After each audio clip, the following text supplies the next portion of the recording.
This show is brought to you by Manscaped. Use the code AFTV for 20% off your order and free shipping at manscaped.com. Welcome to AFTV. Wagwan Dan. Obviously, every time we've spoken, it's pretty much been negative. So I don't know. I haven't seen the other side of you. I'm gassed. 4-0, bro. Like, yeah. What? That's what I want to see. That's what we should be seeing from Arsenal. Just they came out. I think after this sellout goal, they were like, you know what? They had belief. They're like, we can do this, and they just for the rest of the game at their necks, and so deserve 4-0, bro. Talk to me. Well, listen, I think that we took a lot from that first game last week. All the emotions, we were all disappointed with what happened in the last few minutes. But one thing I will say about last week is we had our chances. And tonight we took them. You know, we got those chances. We got in behind them. We learned from last time. And Arteta is going to start learning on the job because he's that's what he is. He's a novice at the moment. And I think that's something that he did learn from. He went at them. We got them. He picked the team selection that I wanted to see. I was happy with the selection because not only did I think that it worked against a poor, Sheffield United side, but the cohesion and momentum can bring you into a game like this. And I know that people were disappointed, likewise myself, that Martinelli didn't start, but I wasn't expecting him to. Yeah, I wasn't expecting him to because it's just not something that he's done this season, Arteta.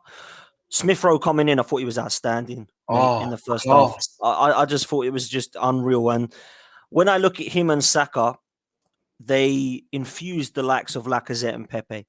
And Pepe on that left-hand side, please leave him out there. Don't put him back on the right. Yeah. Do you know what I mean? How good does he look, mate, on the left? His performances are so much better on the left, Dan. And I've been critical of Pepe, but when the ball's played in front of him, when he can run at you, he's so dangerous. Like when he gets the ball to feet, I think at times he struggles to maybe take a player on, or think when he's got too much time, he get it past the player. But when it's in front of him and he's running at you, he's dangerous.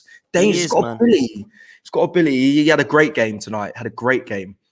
I thought it was outstanding. And I think I'm not a stats man and I'm not one for stats, but I'm not going to start throwing out loads of numbers. But if you just look at what he's actually done in an Arsenal shirt, you'll be pleasantly surprised at his output and at his figures, because I think his numbers are great.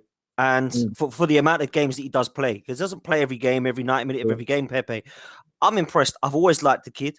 I've always wanted us to find the system and watch this kid shine, because I think he has got so much in his locker to give. And sometimes he's a bit of a confidence player. He's never been a £72 million player. He never has, in my opinion. He's a 35-ish sort of £1 million player. So I've accepted that. So that's why I'm looking at his performances and I'm thinking, okay, he's a decent player. But tonight, he's absolutely shone. I thought that, I've got to say it, I didn't think Slavia Prague were outstanding, right? But I look at Pablo Mari and I just do not understand how this guy does not play more games. Because he looks commanding, he looks solid, he looks comfortable on the ball, very casual, very nothing sloppy or silly like with some of our other defenders of recent years. I'm a huge fan of some of these players, and I think he got it right tonight, Arteta. One thing I want to make clear, though, Cecil, is when we win these games, I want to see people praising these players, because whenever we win a game, Arteta's a genius. It's never the players. Whenever we lose a game, it's the players are not good enough. So when we win a game, is this more on the players tonight than the manager? Then would you say? Well, both of course deserve credit, but I'm looking at those players because those majority of those same players played last week and were dog awful. So I look at the players tonight and they turned up. So yes, the players do deserve a lot of criticism when they don't turn up. Tonight they turned up, but let's give them credit when they deserve it, because it's normally the manager's an absolute genius when we win a game. I disagree with that, because you can't have it both ways. You can't have it that we lost the game, but it's not the manager. You know, there's a lot of Arteta defense lawyers out there, trust me. And it's like, listen, it's the players. Well, it was the players tonight as well, because they deserve the credit. They turned up, they finished their dinner, which is something they have not been able to do of recent times. I was massively impressed with the goals that we scored. Pepe's, I thought was, I loved that goal, man. Absolutely loved Pepe's goal. I thought it was Smith Rowe, class, Pepe, composure. And Lacazette deserves credit for that goal as well, man. You know, Saka, of course. But Lacazette at the end there, I thought, you know what? Because I thought he messed it up, his touch. I thought, oh no. And he still had to get it around 2 defenders and bang it in. So it was just a joy to watch. And, you know, I'm not getting carried away because it's Sheffield United and Slavia Prague. 2 poor sides, right? But it's the momentum and the performance you've got to look at tonight. And I'm not one of these Arteta-ins now. I don't flip-flop in and out. I still don't think he's the right man for the job. But of course, I'm a gooner. So when we win, man, I am buzzing. And that's what I'm buzzing for now. You know, listen. I hear that. No, Dan, what you're saying there, and that's what we want as a fan as well. You're speaking complete sense there. Like, you understand that he may not be the man, but you've got to commend the team. Like, we want to win this Europa League, and it can be. Exactly. Can it be done, Dan? Yes. Yes, it can, because I gave us no chance of winning the FA Cup against Man City and Chelsea last season, and we did it. So I give us on paper a very, very tough couple of games against Villarreal and potentially Roma or Manchester United. So I would say, we're probably not the favourites going into this. We certainly weren't the favourites last season. I want to end this season on a high. We did it last year. So this team can get up for games, one-off games. They can't do consistency, forget it. The league ain't going to happen. But we can do it in one-off games. Villarreal, Emery, very, very tough. You know, he knows what he's up against. Half of these players are still there from when he was there. It's going to be difficult. And Manchester United or Roma, I believe Manchester United will get to the final. Our record's fantastic against Manchester United under with Ole and Arteta. But I do not want them in the final because it's just a bad omen, man, with the Baku and Chelsea thing. So let's just take one game at a time. Let's not get ahead of ourselves.